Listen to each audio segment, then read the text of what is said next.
Flavoring Today Kitchen, making al pastor style pulled pork. And we start with an al pastor marinade that we let rest on the pork before we grill it and braise it to make the most delicious pulled pork for tacos or sandwiches, quesadillas, really anything you'd like to use it on. Let's get cooking.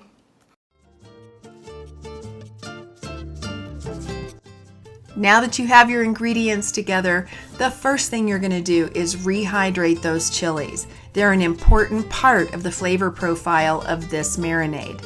It all comes together in the food processor, and then you put all of that marinade over the pork and let it sit at least overnight or up to 2 days. Okay, quick tip whenever you are getting ready to cook something on your gas grill. This is a stainless steel pouch. I use just plain wood pellets. Well, not plain, they're hickory, but you can use any flavor that you like. And you drop your wood pellets into it and you fill it to about halfway. And then you're going to put it right on your grill. So I put this on about 10 minutes before I put the meat on because it gives that wood time to start to smoke, and that's what we want. So you get your gas grill, which is super easy to light and cook on, but you also get the wood flavor.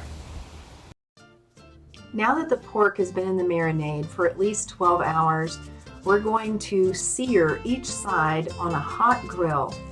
This process will take anywhere from 40 to 50 minutes so that we want each side to have that really nice grilled flavor before we simmer it on the stove.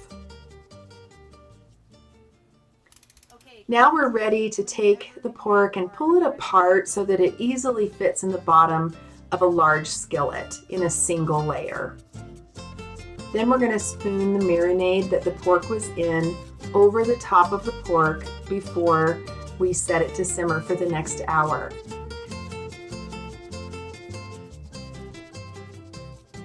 Now that the pork is done, we're going to remove it from the skillet and then also separate the pan drippings so that we can add all of that flavor that we just cooked the pork in back into the pork once we pull it.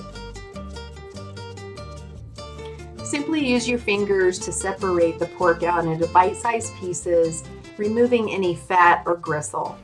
All right, now that we have gone through and we have taken the pieces or the pork shoulder apart and basically pulled it like pulled pork into strips, we've also separated out the pan juices that we braised the pork in.